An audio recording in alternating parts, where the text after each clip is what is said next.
அம்மா நான் உனக்கு ஒரு வீடியோ காட்டுறேன். சரிம்மா.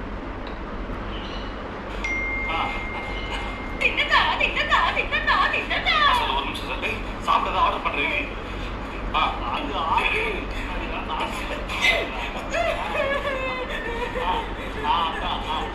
அம்மா உனக்கு இந்த வீடியோவில் அவள் என்னென்னவோ பண்ணி அவன் அட்டென்ஷனை வந்து இழுக்க நினைக்கிறாள். அதில் வந்து என்ன போட்டிருக்காங்கன்னா அட்டென்ஷன் டிஃபிஷியன்சி இஷ்யூஸ்ன்னு போட்டிருக்காங்க. ஆக்சுவலி அட்டென்ஷன் டிஃபிஷியன்சின்னு பொதுவாக இப்படி டேர்ம் பண்ணக்கூடாது. ஏடிஹெச்டின்னு ஒரு கண்டிஷன் இருக்குமா, அட்டென்ஷன் டெஃபிசிட் ஹைப்பர் ஆக்டிவிட்டி டிஸார்டர்னு.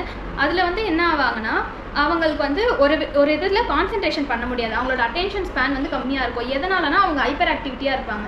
அதாவது இப்போ கையில் வச்சு இப்படி சுற்றுவாங்களா, அது ஃபிட்ஜெட் ஸ்பின்னர்னு சொல்லுவாங்க. அந்த மாதிரி விளையாட்டிக்கிட்டே இருக்கிறது, அதுக்கப்புறம் இப்படி காலை ஆட்டிக்கிட்டு அவங்களால ஒரு இடத்துல கவனத்தை செலுத்தவே முடியாது. ஸோ அவங்களோட ஹைப்பர் ஆக்டிவிட்டினா அவங்க ஹைப்பர் ஆக்டிவாக இருப்பாங்க.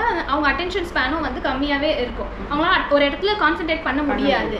ஸோ அதுதான் வந்து ஏடிஹெச்டி கண்டிஷன்னு சொல்லுவாங்க.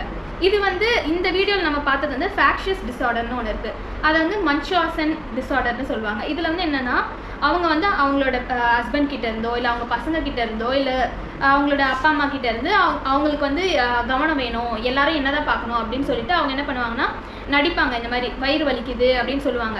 வயிறு வலிக்குதுன்னு அவங்களுக்கு லைட்டாக வலிக்கும். ஆனால் அவங்க வந்து எக்ஸ்ட்ரீமாக ஐயோ ரொம்ப உயிர் போகிற அளவுக்கு வயிறு வலிக்குது, நீ இப்போவே ஹாஸ்பிட்டல் கூட்டு போங்க அப்படின்னு வந்து நடிப்பாங்க. ஏன்னா அவங்களுக்கு கவனம் வேணும். இந்த வீடியோவில் வந்து அந்த பொண்ணு பண்ண மாதிரி பண்ணுவாங்க.